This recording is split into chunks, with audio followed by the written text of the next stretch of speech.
कर लिए। पकड़ लो हाथ बनवारी, नहीं तो डूब जाएंगे।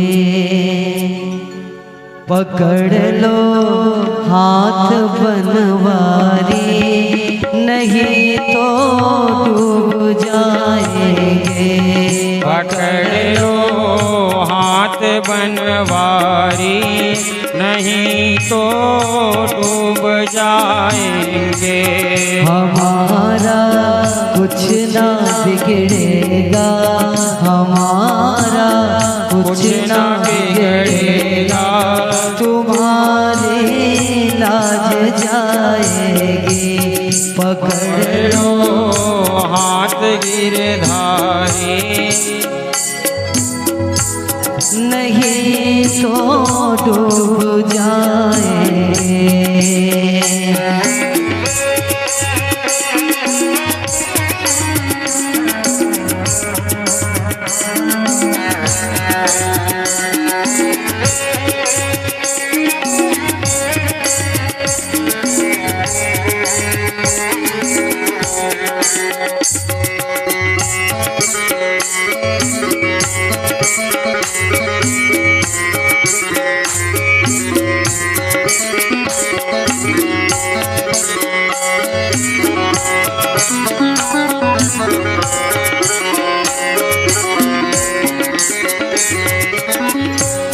धरी है पाप की गठरी, हमारे सर पे ये भारी। धरी है पाप की गठरी, हमारे सर पे ये भारी। धरी है पाप की गठरी, हमारे सर पे ये भारी। धरी है पाप की गठरी, हमारे सर पे ये भारी। वजन पापों का है भारी, वजन पापों का है भारी। इसे कैसे उठाएंगे। पकड़ लो हाथ बनवारी, नहीं तो डूब जाएंगे।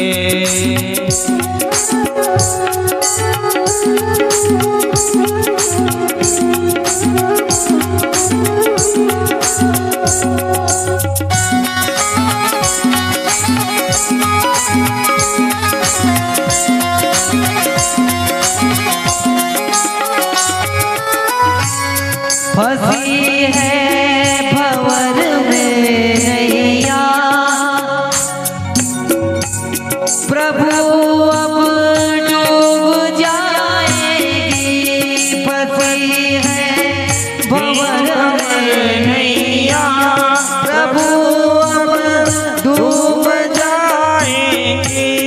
खेवैया आप बन जाओ, खेवैया आप बन जाओ, तो बेड़ा पार हो जाए।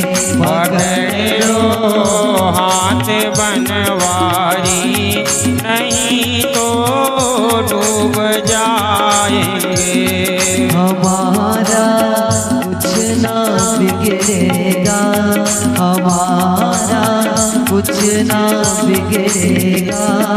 तुम्हारी लाज जाएगी। हमारा कुछ न बिगड़ेगा, हमारा कुछ न बिगड़ेगा।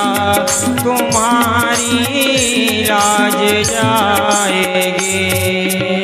बोलो बाबा हरिलाल की। और भगवान जो है कालिंदी के महाराज, जैसे ही कालिंदी ने प्रार्थना की, भगवान ने आज कालिंदी के हाथ को पकड़ के रथ में आरूढ़ किए और सीधा द्वारिका लेकर के आए। और भगवान का इस प्रकार से चौथा विवाह कालिंदी के साथ में संपन्न हुआ। पांचवा विवाह भगवान का नग्नजीत नरेश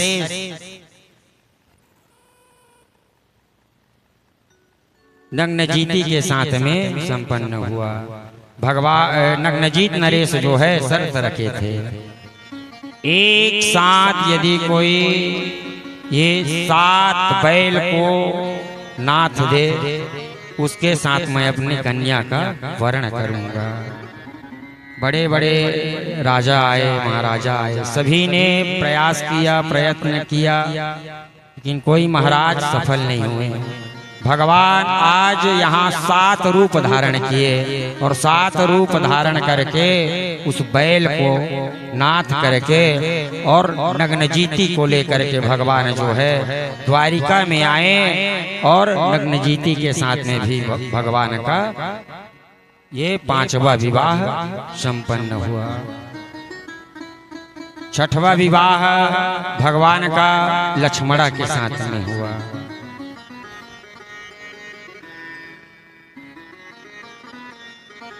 इनके जो पिताजी हैं वो महाराज शर्त रखे थे कि जो इस मत्स्य को तैर के प्रतिबिंब में देख करके यदि नेत्र को भेद दे उनके साथ मैं अपना कन्या का विवाह करूंगा। वहाँ कर्ण, दुर्योधन, शिशुपाल, बड़े बड़े राजा आए, सभी ने प्रयास किया, कोई मत्स्य के महाराज नेत्र को नहीं भेद पाए। भगवान जो है उस मत्स्य के महाराज नेत्र को भेद करके और आज लक्ष्मणा को लेकर के आए और इस प्रकार से भगवान का 6वां विवाह संपन्न हुआ। 7वां विवाह इनकी एक बुआ की लड़की थी, कीर्ति बुआ की लड़की थी, जो भगवान को मन ही मन चाहती थी, जिसे सौभ्या भी कहते थे, भद्रा लड़की थी। इनके साथ में भी भगवान का मंगल परिणय हुआ। भगवान का इस प्रकार से 7 विवाह संपन्न हुआ। एक विवाह बिंद और अरविंद 2 उज्जैनी राजा थे। इन्होंने स्वयंवर रखा कि हमारी बहन जो है मित्रविंदा, जिनको भी अपने मन से वर्ण करेगी उसी के गले में यह जयमाला डालेगी। बड़े बड़े राजा और महाराजा उस सभा में विराजमान थे। मित्रविंदा ने किसी के गले में माला नहीं डाली। कोने में भगवान श्री कृष्ण विराजमान थे। मित्रविंदा जो है भगवान श्री कृष्ण के गले में माला डाली और भगवान श्री कृष्ण जो है मित्रविंदा को लेकर के आए और द्वारिका में वैदिक विधि से भगवान ने विवाह संपन्न किया। सुखदेव स्वामी इस प्रकार से भगवान श्री कृष्ण का 8 विवाह संपन्न हुआ। एक ही मुहूर्त में भगवान ने 16,100 विवाह किए। महाराज परीक्षित ने पूछा, भगवान एक ही मुहूर्त में भगवान ने 16,100 विवाह कैसे संपन्न किए? सुखदेव स्वामी कहते हैं, राजन, पृथिव्या पुत्रो चैव भौमाशूरनामकः तस्य कन्याहनं चैव कारावारासमे गृहा। सुखदेव स्वामी कहते हैं, राजन, एक भौमासुर नाम का असुर जो भूमि का पुत्र है, भगवान श्री कृष्ण को जब महाराज करते हुए देखा तो इसके भी मन में यह विचार आया कि मैं महाराज 56,000 कन्याओं का अपहरण करूंगा और जितने राजा थे भैया सब राजा को यह पराजित करके उसका मुकुट और कन्या को ये छीन लेता था। भौमासुर ऐसे करते करते महाराज 16,000 और 100 कन्याओं को अपने जेल खाने में बंद करके रखा, जिसकी महाराज राजधानी प्राग ज्योतिषपुर, जिस राजधानी में रहता है ज्योतिष बड़ा कठिन होता है, वैसे ही महाराज इसकी राजधानी में प्रवेश करना इतना कठिन है कि ये ऐसे परकोटा से अपना राजधानी बनवाया है कि पहले महाराज पूरा जल ही जल, उसके बाद में वायु, अग्नि, पत्थर, इस परकोटे से इसकी प्राग ज्योतिषपुर बना हुआ है। और एक दिन नारद जी जो है आ करके इसका अत्याचार को देख करके भगवान श्री कृष्ण से कहते हैं, गोविंद देखो तो सही, ये दुष्ट जो है भूमि का पुत्र भौमासुर जो है इतना अत्याचार कर रहा है कि सभी राजाओं की कन्या को हरण करके जेल खाने में बंद करके रखा है। भगवान जो है आज सत्यभामा को अपने साथ में आरूढ़ करके बिठा करके सत्यभामा को रथ में आज प्राग ज्योतिषपुर के लिए गए। जैसे भगवान पहुंचे तो सर्वप्रथम भगवान जो है उस प्राग ज्योतिषपुर के महाराज जितने भी परकोटा थे सभी परकोटा को भगवान ने आज तोड़ करके, और जैसे ही अंदर पहुंचा तो वहां एक 5 मुख वाला विशाल मूर नाम का दैत्य उस नगर का रक्षा करता था।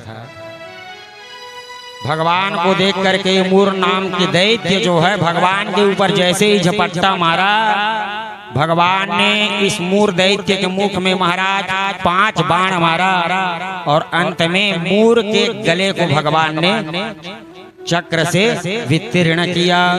बोलिए मुरारी भगवान की, और भगवान का नाम मुरारी पड़ गया। भौमासुर आ करके आज जैसे ही पता चला कि मूर का वध हो गया, भगवान ने विशाल शंखत ध्वनि की, भौमासुर घबरा गया और आ करके आज युद्ध में भौमासुर भगवान से भिड़ गया। विशाल भौमासुर और भगवान का विशाल युद्ध हुआ है, और अंत में मेरे गोविंद जो है अपने दिव्य सुदर्शन चक्र का स्मरण करके उस भौमासुर के गले को महाराज आज वितीर्ण कर दिए। शकुंडलम किरीट में बभौ, कुंडल किरीट सब सहित गला वितीर्ण कर दिए, और भगवान ने आज भौमासुर का भी उद्धार किया। बोलिए वृंदावन बिहारी लाल की। और वह जो जेल खाने में जो कन्याएं थी उनको भगवान ने आज बंधन से मुक्त किया, और भगवान ने कहा कि हे देवियों, अब आप लोग अपने अपने माता पिता भाई बंधु के पास में आप सभी लोग अब लौट जाइए। सभी देवियों ने कहा कि हे गोविंद, लौट कर हम चली तो जावेंगे लेकिन लोका अपवाद होगा। देखो तो सही कि कितने वर्ष से इस दुष्ट ने हमें अपहरण करके रखा था, तो यहाँ से हम अपने माता पिता के पास यदि कहीं चले भी जाएं तो हमें कौन अपनाने वाला है वहाँ। इसीलिए हे गोविंद, अब आप ही हमारा वरण करिए। और भगवान से आज जैसे ही देवियों ने प्रार्थना की है, भगवान ने 16,100 कन्याओं को महाराज द्वारिका में लेकर के आए, और ला करके एक ही मुहूर्त में, सुखदेव स्वामी कहते हैं राजन परीक्षित लो कर लो दर्शन, एक ही मुहूर्त में एक कन्हैया और 16,100 पटरानी एक ही मुहूर्त में भगवान जो है ब्राह्मणों को बुला करके वैदिक विधि से 16,100 कन्याओं के साथ में विवाह संपन्न किया। बोलिए वृंदावन बिहारी लाल की जय हो। भगवान के 16,108 पटरानी और सबसे सुखदेव स्वामी कहते हैं कि आगे चल करके भैया एक एक पटरानियों से 10-10 पुत्र उत्पन्न हुआ। एक एक पटरानी से 10-10 पुत्र, तो 16,108 गुणित 10 1,61,080। भगवान का कितना पुत्र बोले? 1,61,080। इतने भगवान के विशाल पुत्र और पौत्र। भगवान का गृहस्थ जीवन दर्शन करने के लिए नारद जी ने एक बार विचार किया, चलो तो चलूं, चल करके देखूं। एक कन्हैया और 16,108 कन्हैया के पटरानी। तो नारद जी महाराज जो है आज भगवान के गृहस्थ दर्शन करने के लिए कि भगवान अपने गृहस्थ जीवन में कैसे निवास करते हैं, कैसे रहते हैं। और नारद जी ने विचार यह किया कि एक कन्हैया और 16,108 पटरानी, तो एक महल माई के रानी संग्रहत हो है। यह विचार करके नारद जी जो है द्वारिका में प्रवेश पाए और सर्वप्रथम रुक्मणी जी के जैसे ही भवन में गए तो क्या देखते हैं वहां रुक्मणी मैया मेरे गोविंद के दिव्य सेवा कर रही हैं। भगवान कहते हैं आओ आओ नारद बैठो। नारद कहता है प्रभु मैं अभी परिभ्रमण करने के लिए आया हूँ, आ करके बैठता हूँ। और वहां से महाराज सत्यभामा के जब भवन में गए तो वहां क्या देखते हैं कि बच्चों के साथ में भगवान सुंदर खेल रहे हैं। सत्यभामा से कालिंदी के जब भवन में गए तो वहां क्या देखते हैं कि सुंदर बैठ करके भगवान महाप्रसाद पा रहे हैं। मित्र वृंदा के भवन में गए तो वहां क्या देखते हैं कि भगवान सुंदर शयन कर रहे हैं। मित्र वृंदा जो है भगवान की चरण चाप रही है। भगवान ने नारद जी को प्रत्येक भवनों में पूरा 16,108 भवनों में भगवान मूर्तिमंत नारद जी को दर्शन दिए। नारद जी समझ गए हे भगवान आप साक्षात नारायण हो। हे गोविंद आप जो कर सकते हो अन्यापि देव वपुषो मद अनुग्रहाय, ना मेरा पिताजी ब्रह्मा कभी यह सामर्थ्यता नहीं है। हे भगवान मैं आपके परीक्षा नहीं मैं लीला दर्शन करने के लिए आया था। यह कह के नारद जी जो है द्वारिका से महाराज गोविंदाय वयम नुमा हो गए। इधर भैया जब भौमासुर को मार करके भगवान जब वापस आए तो एक विशाल स्वर्ग से पारिजात के वृक्ष लाए और ला करके उस वृक्ष को लगा दिए थे सत्यभामा जी के प्रांगण में। उसमें से एक पुष्प जो है नारद जी ला करके भगवान को दिए और भगवान जो है उस फूल को दे दिए रुक्मणी को। ये बात पता चल गए सत्यभामा ला कि देखा था मोर बगीचा मोर प्रांगण के फूल ला रुक्मणी दे। ऐसे लगते कि गोविंद रुक्मणी से ज्यादा स्नेह करते। अब तो महाराज सत्यभामा जो है नाराज है गई। भगवान कहते हैं देवी चिंता मत करो, अब की बार मैं आपके आंगन में पारिजात का वृक्ष ही लगा दूंगा।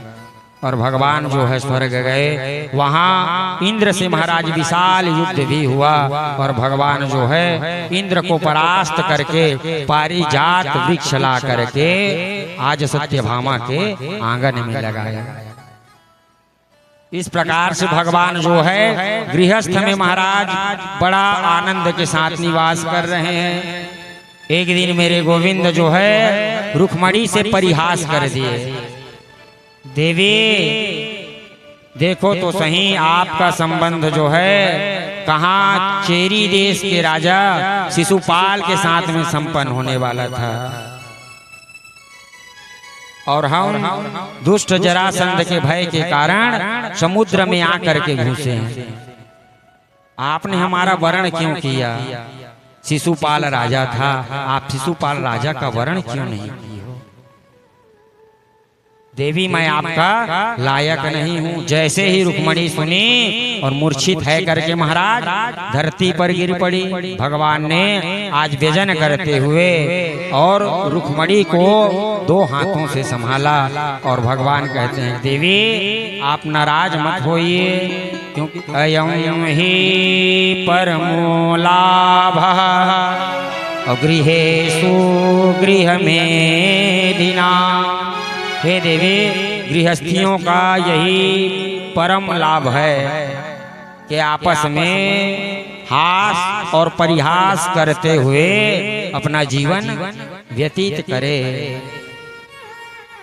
गृहस्थ जीवन में कुछ हंसी मजाक भी होना चाहिए, नहीं तो गृहस्थ जीवन है इसने शुष्क व्यतीत हो जाते। इसीलिए भगवान सुंदर हास परिहास करते हुए आपने गृहस्थ जीवन को व्यतीत कर रहे हैं। भगवान का एक पौत्र हुआ जिसका नाम है अनिरुद्ध। सुखदेव स्वामी ने पूछा भगवान कृपा करके आप, सुखदेव स्वामी कहते हैं राजन परीक्षित देखो तो सही कि भगवान श्री कृष्ण का पौत्र का जो मंगल परिणय है वह बाणासुर की कन्या के साथ में हुआ। आज महाराज परीक्षित ने पूछा भगवान बाणासुर के कन्या से अनिरुद्ध का मंगल परिणय कैसे हुआ? बाणासुर तो भगवान शिव के बड़े भक्त थे।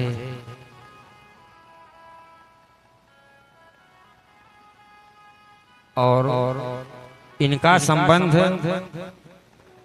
भगवान के पौत्र से कैसे हुआ? एक समय की बात है, बाणासुर की राजधानी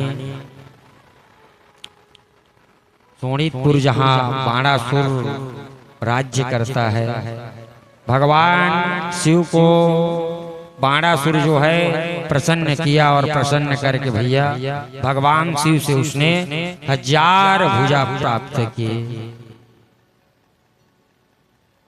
1000 भुजा से बाणासुर जो है भगवान का दिव्य सेवा किया करता था। 1000 भुजा बाणासुर का, और बाणासुर जब अपने 1000 भुजा से वीणा पर महाराज जब अपना तान छेड़ता तो भगवान शिव से भी नहीं रहा जाता, भगवान शिव नृत्य करने लग जाते। बाणासुर के वाद्य पर भगवान शिव जो है तांडव करते। जटाटविज्ञलज्ज्वल प्रवाह पावितस्थले गले वलम्बितं भुजङ्गतुङ्गमालिनी नादवड्डमरवय चकारि चण्डताण्डवः तनोतु नः शिवः शिवम्। जटाटविज्ञलज्ज्वल प्रवाह पावितस्थले गले वलम्बितं भुजङ्गतुङ्गमालिका कमड्डमड्डमड्डमड्निनादवर्डमरवय चकार चन्द्रताण्डव तनोतु नः शिवः शिव। जटाकटाः सभ्रम निलिम्पनिर्परिर्झरि विलोलवीचिवल्लरि विराजमानमूर्धनि धगद्धगद्धगज्ज्वल ललाटपट्ट पावक पावके किशोर चंद्रशेखर रति प्रदक्षिणं मम किशोर चंद्रशेखर रति प्रदक्षिणं मम। और ऐसा भगवान शिव तांडव किए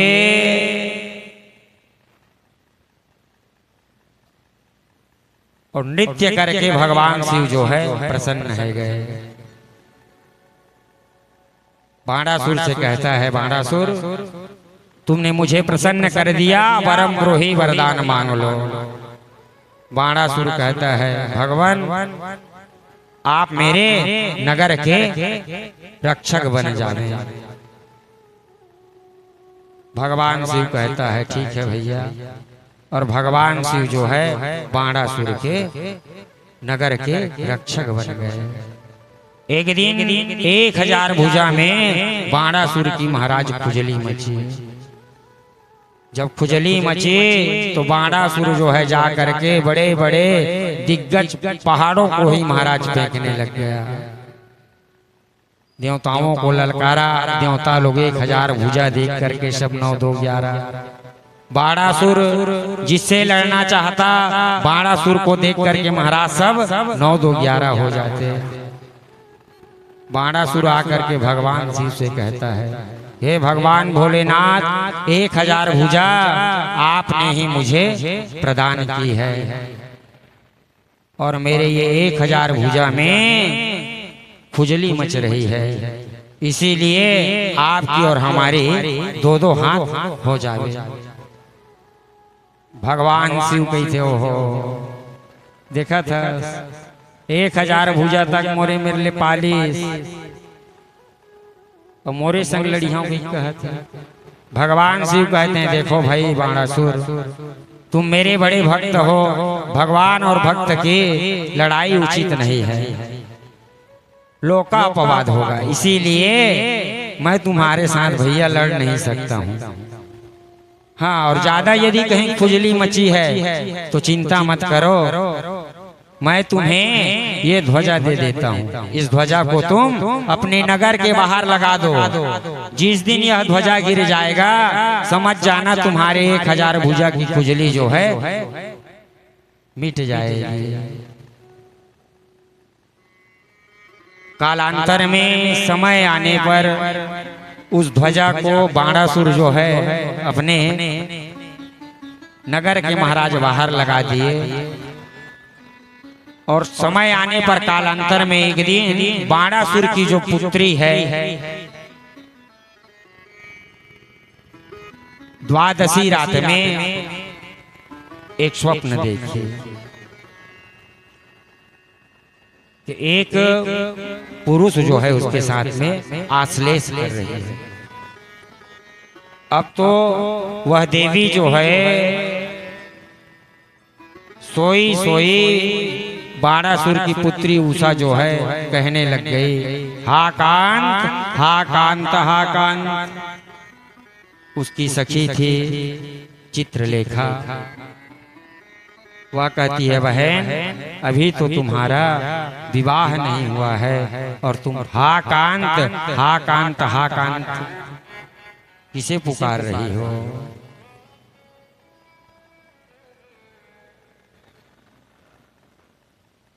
उषा कहती है, बहन मैंने एक सुंदर दिव्य पुरुष को देखा स्वप्न में। चित्रलेखा कहती है, बहन 7 दिन के अंदर में चाहे वह देवलोक में हो, गंधर्वलोक में हो, चाहे मनुष्य लोक में हो, कहीं भी हो, मैं उसे तुम्हारे पास ले आऊंगी। कब? यदि जब तुम उनके शक्ल को बताओगी तब। तो चित्रलेखा जो है आज जितने गंधर्व हैं सभी गंधर्व के महाराज चित्र बनाए। गंधर्व में से कोई नहीं निकला। देवताओं का चित्र बनाया गया, देवताओं में भी कोई नहीं निकला। मनुष्यों का जब चित्र बनाया गया तो सर्वप्रथम वसुदेव जी का चित्र बना। वसुदेव जी के बाद में कृष्ण जी का चित्र बना। कृष्ण जी का जैसे ही चित्र बना, उषा कहती है बहन हल्का हल्का थोड़ी थोड़ी सी शक्ल जो है इससे मिल रही है। तो प्रद्युम्न का चित्र बनाई। प्रद्युम्न की जब चित्र बनाई तो कहती है बहन थोड़ी सी और कसर रह गई है, इससे थोड़ा और ज्यादा शक्ल मिल रहा है। उसके बाद में अनिरुद्ध का जैसे ही चित्र बनाए तो उषा कहती है बहन यही है वह कांत जिसे मैंने स्वप्न में देखी है। द्वादशी को रात में जैसे ही उषा ने स्वप्न देखा और चित्रलेखा चित्र बना करके आज उस सोए हुए अनिरुद्ध को खाट सहित उठा करके और ला करके चित्रलेखा जो है उषा को दे दी। इधर महाराज द्वादशी के रात्रि में वह ध्वज जो है गिर गया। जैसे ही गिरा तो बाणासुर समझ गया कि भगवान शिव का दिया हुआ ध्वज जो है गिर गया। और हुआ यह कि आपस में उषा और अनिरुद्ध जो है एक दिन भवन में बैठ करके अंदर चौपट खेलने लग गए। वहां के सैनिकों ने आवाज सुना और आकर के बाणासुर को बताया कि महाराज ऐसा लगता है कि आपके पुत्री के कक्ष में कोई पर पुरुष का प्रवेश है। आपस में अनिरुद्ध और उषा चौपट खेल रहे हैं। बाणासुर आया तो क्या देखता है कि उषा और अनिरुद्ध चौपट खेल रहे हैं। अब तो आज बाणासुर जो है अनिरुद्ध को नाग पास में बांध करके बंदी बना लिया। इस दृश्य को आज नारद जी देखे हैं और देख करके आज द्वारिका पहुंचे और द्वारिका पहुंच करके नारद जी ने पूछा कि हे गोविंद आपका जो पौत्र है उसका पुत्र अनिरुद्ध वो दिखाई नहीं दे रहा है, बहुत दिनों से गायब है। भगवान कहते हैं हाँ भाई दिखाई तो दे नहीं रहा है। नारद जी कहते हैं कि वह बाणासुर के कैद में है। आज मेरे भगवान गोविंद जो है बाणासुर के उस नगरी में महाराज शोणितपुर में प्रवेश किए।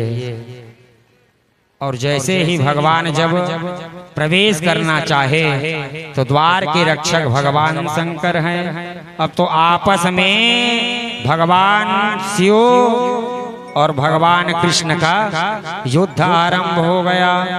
विशाल कृष्ण जी और भगवान शिव का युद्ध हुआ। इधर से भगवान शिव जो है माहेश्वर ज्वर छोड़ दिए। भगवान श्री कृष्ण जो है इधर से नारायण ज्वर छोड़े। आपस में दोनों ज्वर ने विशाल टकराया। भगवान श्री कृष्ण जो है माहेश्वर ज्वर और नारायण ज्वर को महाराज शांत किए। और भगवान श्री कृष्ण जो है आज जिम्भणास्त्र का प्रयोग किया। जैसे ही जिम्भणास्त्र का जब प्रयोग किए उतने ही समय भगवान शिव झुमाए लगे। ओखर नामे जिम्भणास्त्र बोला जैसे छोड़ी भगवान शिव मुंह कान झुमाए लगी। और भगवान कृष्ण जो है तत्काल नगर के अंदर में प्रवेश कर गए। और बाणासुर के साथ में आज विशाल भगवान का युद्ध मचा। जो बाणासुर का 1000 भुजा था जिसमें खुजली मची थी, एक एक करके चक्र के द्वारा भगवान जो है सभी भुजा को काटने लग गए। अंत में बाणासुर का केवल 4 भुजा बच गया। बाणासुर को भगवान जान से मार देते, लेकिन इनकी मां कोटरा जो है युद्ध के बीच में बिना वस्त्र के आ गई। तो भगवान अपना मुख फेर दिए और बाणासुर जो है 9 2 11 हो गया। सुखदेव स्वामी कहते हैं राजन परीक्षित, भगवान श्री कृष्ण जो है बाणासुर को पराजित करके अपने प्रपौत्र अनिरुद्ध और उषा को द्वारिका लेकर के आए और मंगल विधि से अपने प्रपौत्र का भी भगवान ने विवाह संपन्न किए।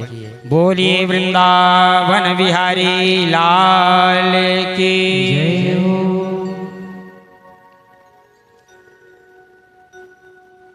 कृष्ण गोविंद गोविंद गोपाल नंद लाल, कृष्ण गोविंद गोविंद गोपाल नंद लाल, कृष्ण गोविंद गोविंद हे गोपाल नंद लाल, कृष्ण गोविंद गोविंद हे गोपाल नंद लाल, कृष्ण गोविंद गोविंद गोपाल नंद लाल, कृष्ण गोविंद गोविंद गोपाल नंद लाल, कृष्ण गोविंद गोविंद हे गोपाल नंद लाल, कृष्ण गोविंद गोविंद हे गोपाल नंद लाल, हे गोपाल नंद लाल, हे गोपाल नंद लाल, हे गोपाल नंद लाल, हे गोपाल नंद लाल, हे गोपाल नंद लाल, हे गोपाल नंद लाल, हे गोपाल नंद लाल, हे गोपाल नंद लाल, हे गोपाल नंद लाल, हे गोपाल नंद लाल, हे गोपाल नंद लाल, हे गोपाल नंद लाल, कृष्ण गोविंद गोविंद गोपाल नंद लाल, कृष्ण गोविंद गोविंद गोपाल नंद लाल, कृष्ण गोविंद गोविंद हे गोपाल नंद लाल, कृष्ण गोविंद गोविंद हे गोपाल नंद लाल, हे गोपाल नंद लाल, हे गोपाल नंद लाल, हे गोपाल नंद लाल, हे गोपाल नंद लाल, हे गोपाल नंद लाल, हे गोपाल नंद लाल, हे गोपाल नंद लाल, हे गोपाल नंद लाल, हे गोपाल नंद लाल, हे गोपाल नंद लाल, हे गोपाल नंद लाल, हे गोपाल नंद लाल, हे गोपाल नंद लाल, हे गोपाल नंद लाल, हे गोपाल नंद लाल, हे गोपाल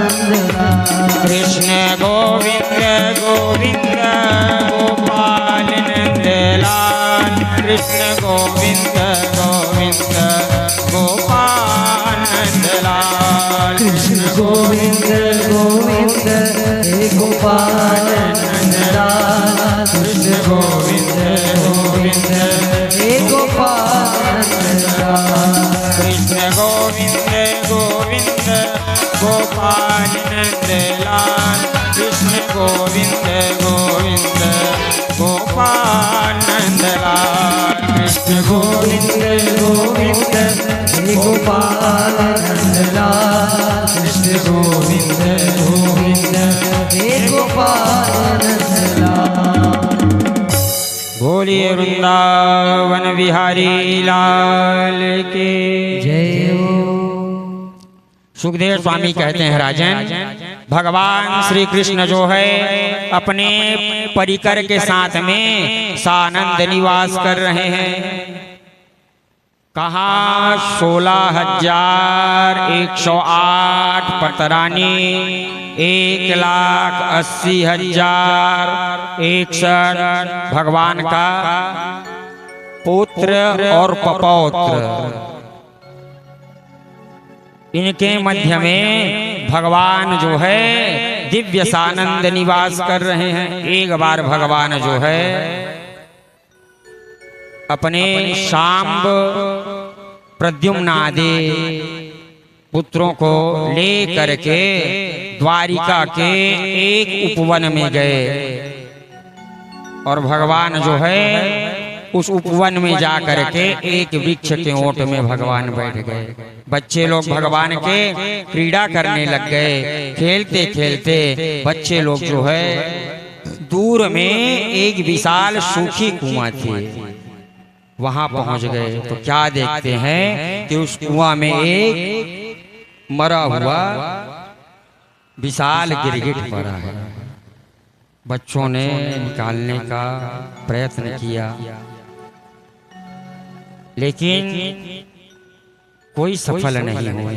आए और आ करके भगवान श्री कृष्ण से निवेदन किए, भगवान वहां सूखे कुएं में एक बड़ा सा गिरगिट पड़ा हुआ है। भगवान उस कूप के समीप में आए और आ करके भगवान जो है अपने हस्त को अजान किए और भगवान वैसे भी भैया अजान बाहु हैं। भगवान के लिए रस्सी आदि की कोई आवश्यकता नहीं है क्योंकि भगवान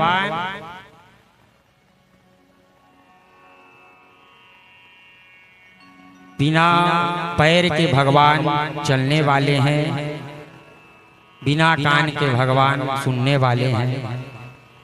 रामचरितमानस में बाबा गोस्वामी तुलसीदास जी कहते हैं, बिनु पग चलहि सुनहि बिनु काना, बिनु पग चलहि सुनहि बिनु काना, बिनु पग चलहि सुनहि बिनु काना, बिनु पग चलहि सुनहि बिनु काना, बिनु पग चलहि सुनहि बिनु काना, बिनु पग चलहि सुनहि बिनु काना, बिनु पग चलहि सुनहि बिनु काना, बिनु पग चलहि सुनहि बिनु काना, कर बिनु करमा करहि विधि नाना, कर बिनु करमा करहि विधि नाना, कर बिनु करमा करहि विधि नाना।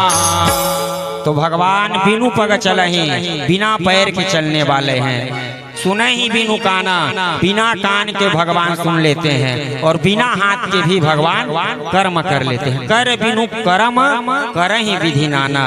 कूप के समीप में पहुंचे और पहुंच करके भगवान ने जैसे अजान बाहु करके और उस गिरगिट के ऊपर में जैसे स्पर्श किए, वह चतुर्भुज रूप धारण करके प्रागट्य हो गया।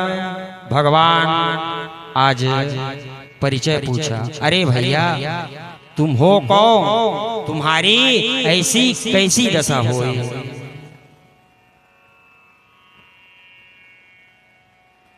भगवान से आज इन्होंने बताया, भगवान क्या बताऊं, मैं अभी भली गिरगिट था लेकिन पहले मैं नृग नाम का राजा था। भगवान नृगो नाम नरेंद्रो हम अविक्ष्वाको तनया प्रभो। हे भगवान, मैं नृग नाम का राजा था, पूर्व में इक्ष्वाकु का पुत्र था। दाने स्वाने न माने न पुण्य कर्मेण गर्जित।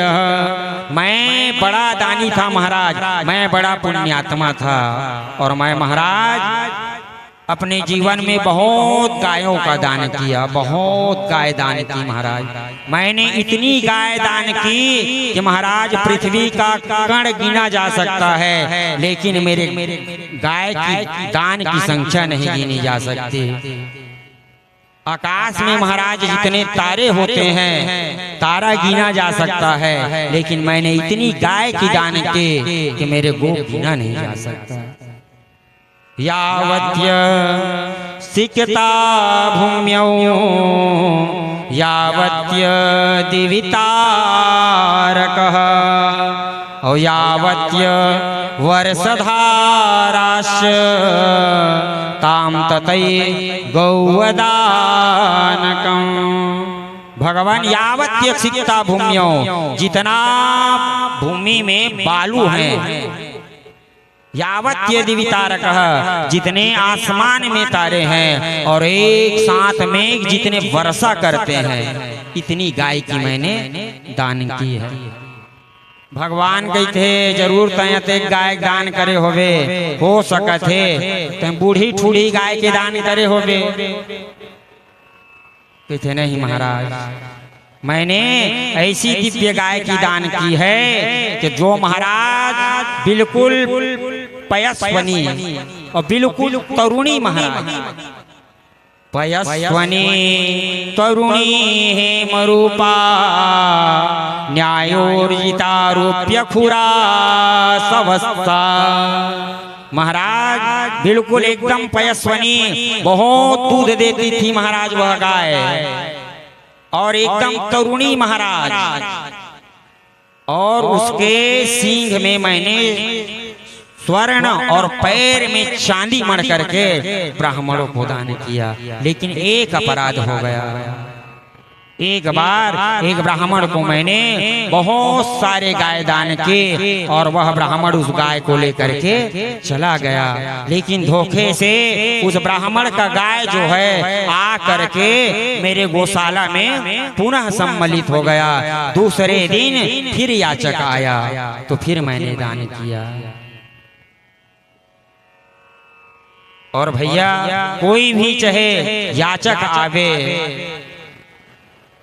वह याचक हमें हमसे भीख लेने नहीं आता है, हमें वह सीख देने आता है। याचिका नहीं वयाचन्तो बोधयन्ते गृहे गृहे दीयतां द्रियतां नित्यं अदातो गतिरिदृशिः। जो याचक होते हैं, जो याचना करने आते हैं, वह हमें शिक्षा देने आते हैं भैया, भीख लेने नहीं आते हैं। हे दाता आप खूब दान करो, देखो तो सही मैं कहाँ खड़ा हूँ, आपके सामने हाथ फैला करके खड़ा हूँ। इसीलिए आपकी ऐसी गति मत हो कि आपको हाथ फैलाना ना पड़े, इसीलिए आप खूब दान करिए।